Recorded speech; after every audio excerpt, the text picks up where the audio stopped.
L'enfant des âges farouches, Rahan, plus vite que le vent, plus fort que toutes les vagues de l'océan, toujours plus loin, Rahan, Rahan, l'enfant de tous les hommes, apprends et donne ton savoir, bats-toi, invente-nous des mondes plus grands, toujours plus beaux, Rahan.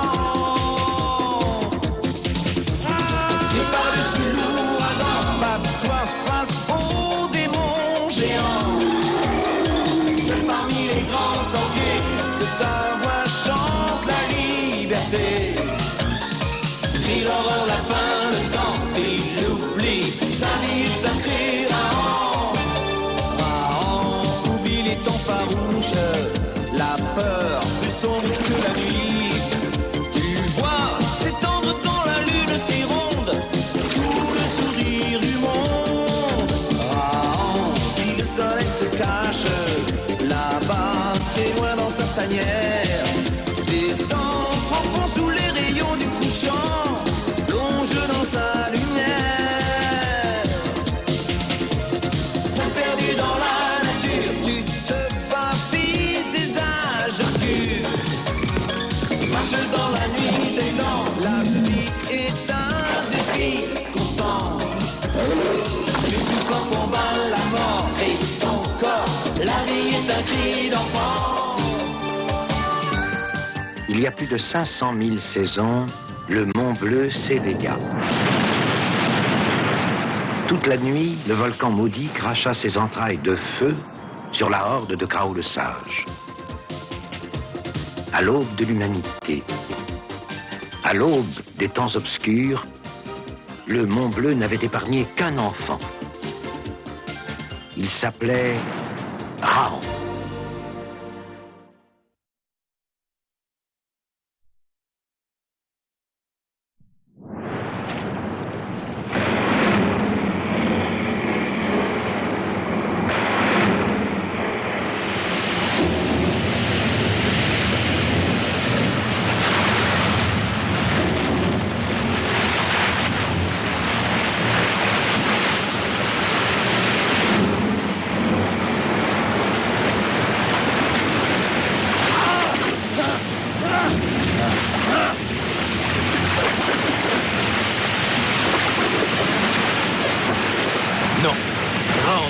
Pas dans le grand fleuve.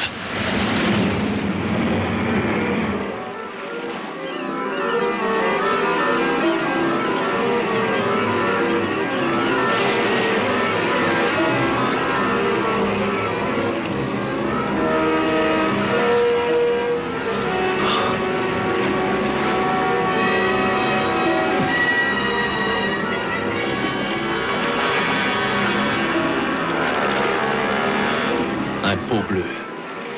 Où est-il? Jamais un pot bleu n'abandonne sa proie.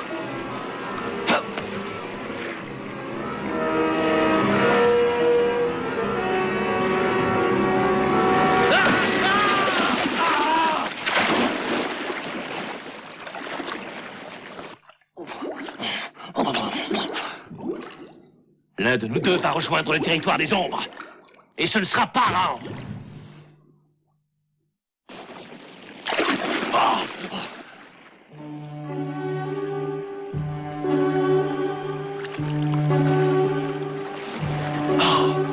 Non, c'est impossible.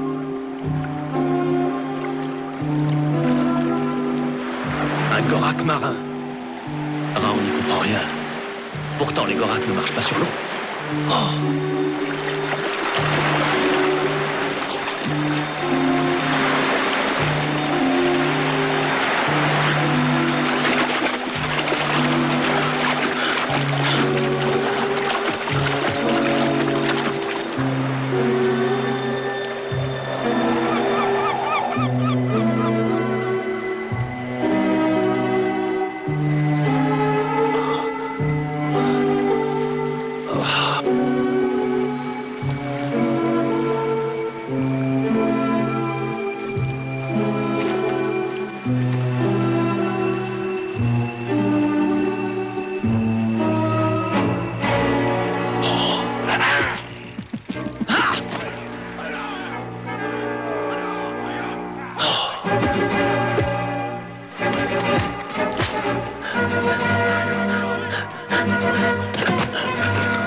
chasseurs sont enfin partis.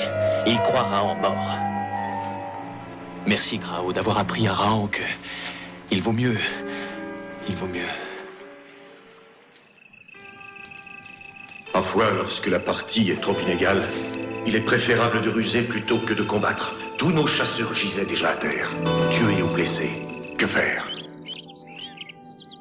Grao ne pourrait résister à tous ces deux dents qui chargeaient. Alors? Alors Grao décida de faire semblant. Si les deux dents le croyaient mort, peut-être ne s'acharnerait-il pas sur lui. Grao savait que les deux dents ne se nourrissaient pas de la chair de ceux qui marchent debout.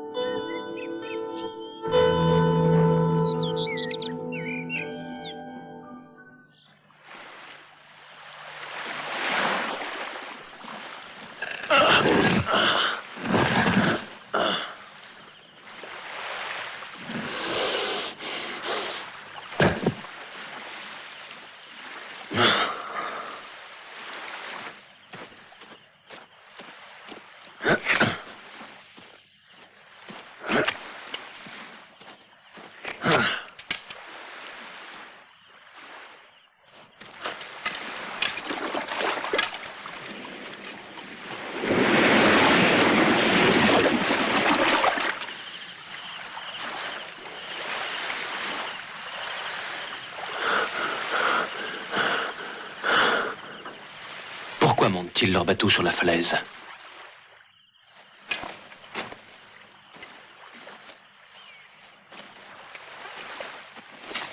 Bam sait que tous les étrangers sont dangereux pour notre clan. Là, mon cheveu de feu, venez peut-être en ami. Il a supporté la colère du grand fleuve. Il nous aurait appris à ramper sur l'eau. Silence! Nous n'avons rien à apprendre d'un inconnu. Qui sait? D'ailleurs, il est mort. Alors n'en parlons plus. Que le grand fleuve, en se retirant, emporte son cadavre.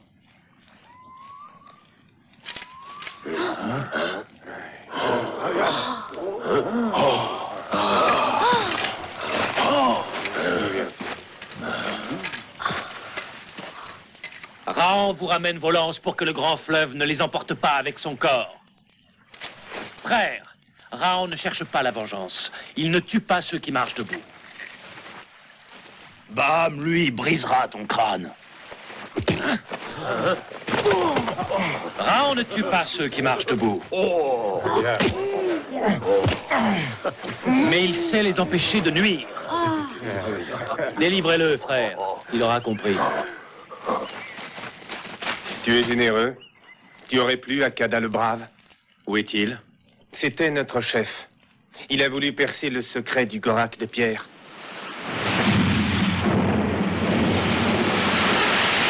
Il était parti avec 3 braves. Mais la colère du grand fleuve était trop forte. Elle a jeté nos frères dans les entrailles du Gorak. Et ils ne sont pas revenus? Le soleil s'est levé autant de fois que les mains de 2 pêcheurs depuis ce jour maudit. Entends-tu?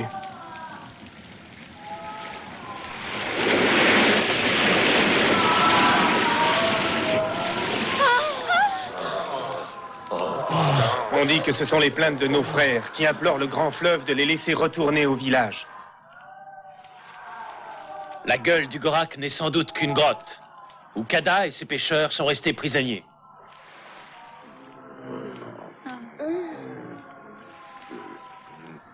Les morts ne gémissent pas. Venez.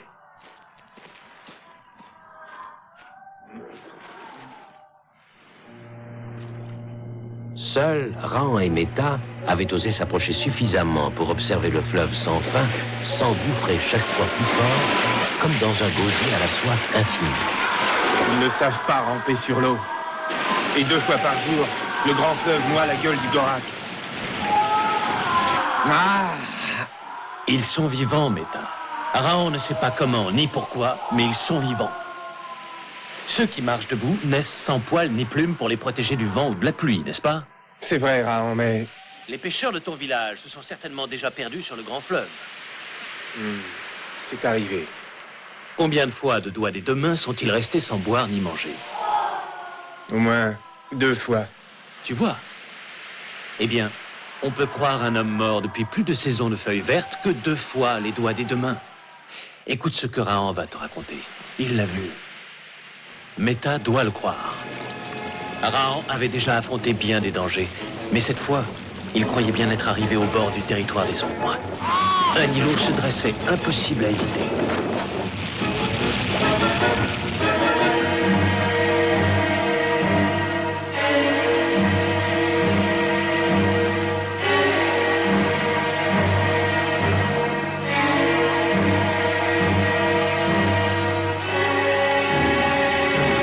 Rahan n'avait pas rejoint le territoire des ombres, mais il ne pourrait jamais reconstruire son radeau.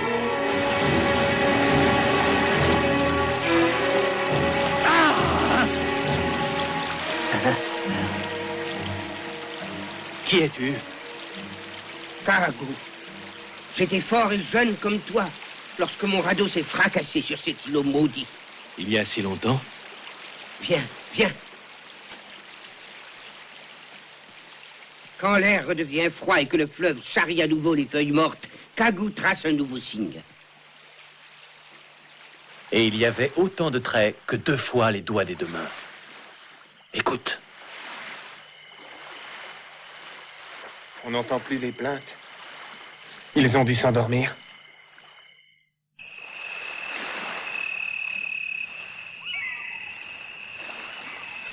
Et Baham dit que le Gorak a dévoré Kada pour désigner un nouveau chef. Nouveau chef qui s'appelle Baham. Oui. Nouveau chef qui vous trompe, Meta. Rahan le prouvera.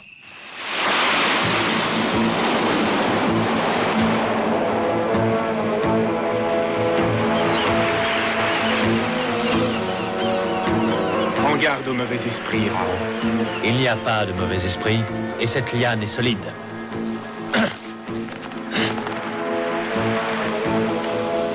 Le Gorak va te dévorer.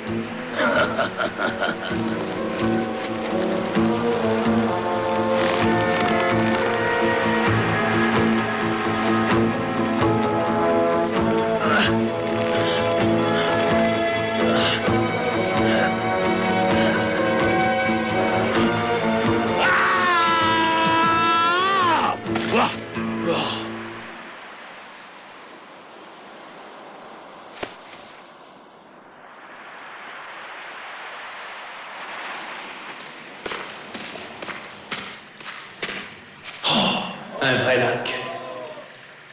Rahan reconnaît ces cris. Ils viennent du fond de la grotte.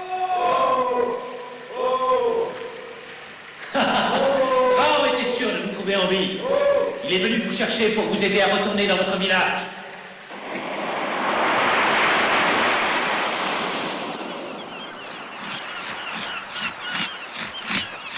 Le fleuve sans fin va remonter, cheveux de feu. Mais toi, tu ne remonteras jamais.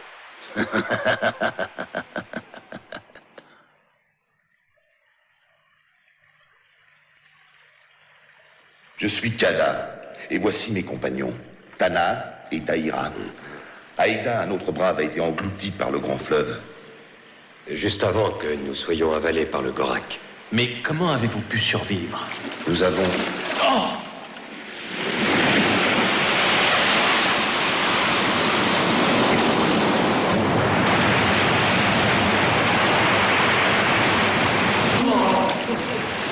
Remontons, sinon l'eau va nous rattraper.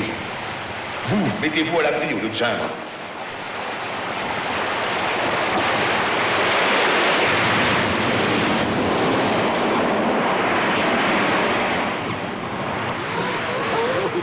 Pourquoi vous lamentez puisque Rahan va nous les ramener tous sains et saufs? Ah oui. Alors dis-nous, Meta, pourquoi on ne les entend plus? Crois-tu que Cheveux de Feu soit un dieu pour ramener les marins du territoire des ombres? Rahan a traversé beaucoup de territoires et de chemins d'eau. Il sait. Quoi donc? Qu'on peut disparaître sans être mort et survivre autant de saisons de feuilles vertes que... Que quoi? Les doigts des deux mains. Il ne nous faudra pas autant de temps pour comprendre que nul ne peut défier le Gorak de pierre. Ah, mais notre chef, il sait. Méta est jeune. Il a cru à l'étranger. Cheveux de Feu ne connaît pas le Gorak de pierre et le Gorak l'a avalé, comme les autres.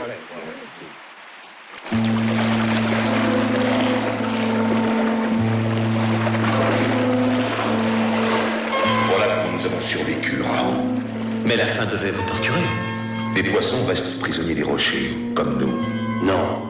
Ce qui nous torturait surtout, c'était la nuit. Oui, la nuit. Lorsqu'il fallait résister au sommeil pour ne pas se laisser emporter par les vagues. Et puis l'angoisse que le grand fleuve monte plus haut que d'habitude.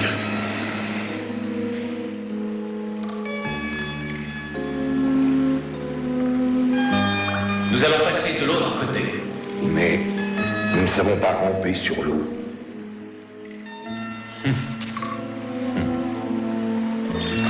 Ne bouge pas, frère. Laisse aller ton corps. Ne bouge pas, n'aie pas peur. Voilà, nous sommes arrivés.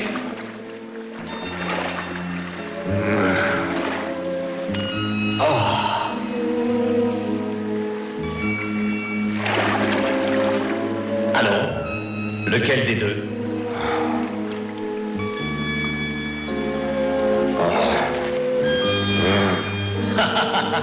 N'ayez pas peur!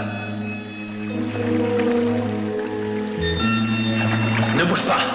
Ne bouge pas, frère!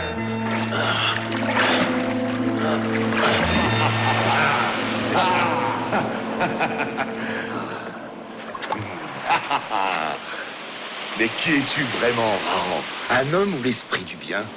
Raon n'est qu'un chasseur qui n'abandonne jamais ceux qui marchent debout.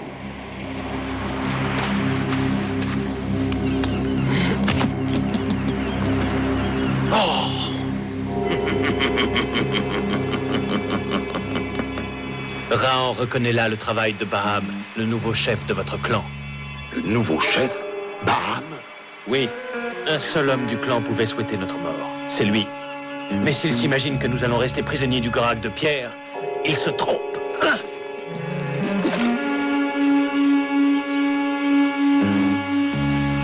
Raon va revenir avec un bateau. Vous n'aurez qu'à vous laisser glisser.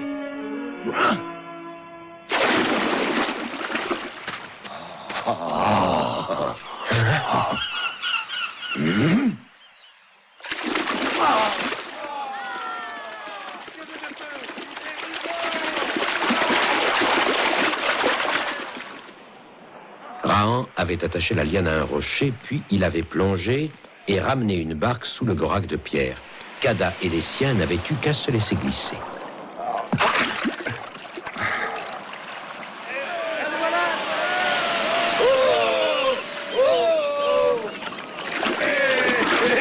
Un seul homme ne partageait pas la joie du clan.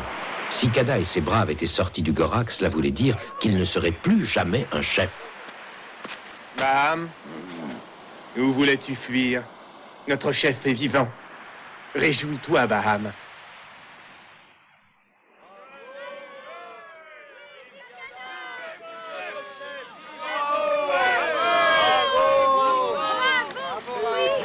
Avance, Baham.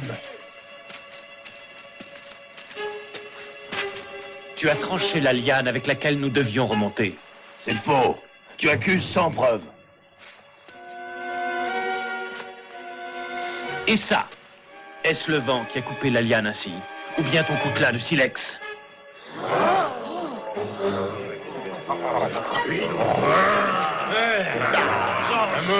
Vengeance! Le sort de Baham est entre tes mains, tu peux décider de sa mort. Non, Méta. Raon ne tue pas ceux qui marchent debout. Raon souhaite que Baham connaisse les mêmes tourments pendant 20 jours et 20 nuits. Non, non, pas ça. Baham préfère la mort. Raon a raison. Ce serait une punition beaucoup trop douce.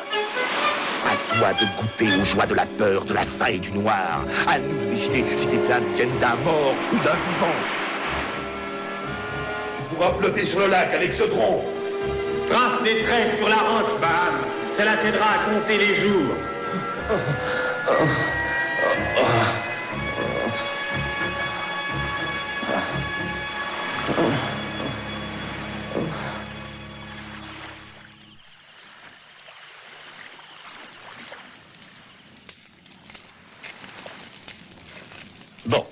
Regardez. L'intérieur du Gorak géant est une vaste grotte. Quand le fleuve est au plus haut, il ne dépasse pas ce rocher. C'est là que vous étiez réfugié? Mais lorsque les eaux baissent, ce creux reste rempli d'eau. Sans savoir ramper sur l'eau, il est impossible de traverser. Voilà tout le secret des entrailles du Gorak. Est-il nécessaire d'y ajouter des esprits mauvais? Non. Ah, c'était une fable.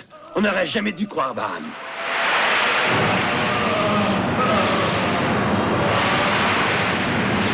C'est l'heure.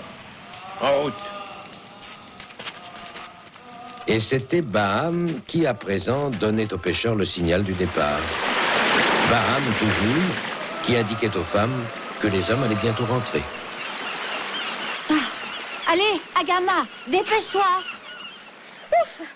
Sans ce brave Baham, j'allais manquer le retour de la pêche.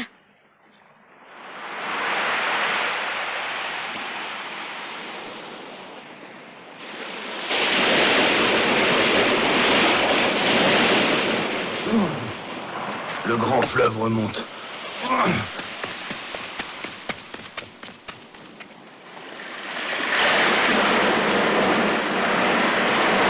Combien amèrement Baham se reprochait de ne pas savoir ramper sur l'eau. Baham, lui, l'ancien chef, se prenait à envier le garçon à qui Raon apprenait à ramper sur l'eau. Non, le grand fleuve va entraîner Bachou vers les entrailles du Gorak. Ne bouge plus. Fixe le ciel. Obéis, Bachou, et le fleuve te portera. Raon te le jure.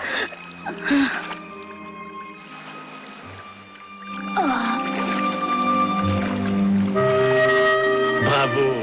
Continue maintenant. Tu n'as plus besoin de Raon. Qui veut essayer?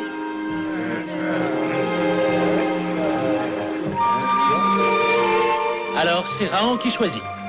À toi, Kada.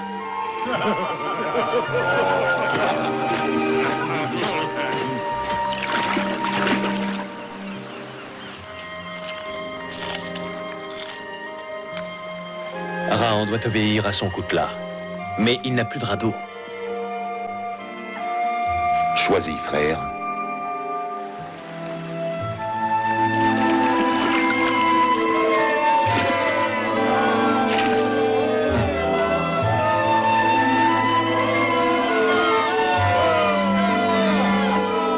Personne ne serait plus prisonnier de la gueule du Gorak, car tous sauraient bientôt ramper sur l'eau, même Baham. Ensemble, ils avaient obligé le grand fleuve à livrer l'un de ses secrets et Raon s'en allait, fier d'appartenir à la grande horde de ceux qui marchent debout.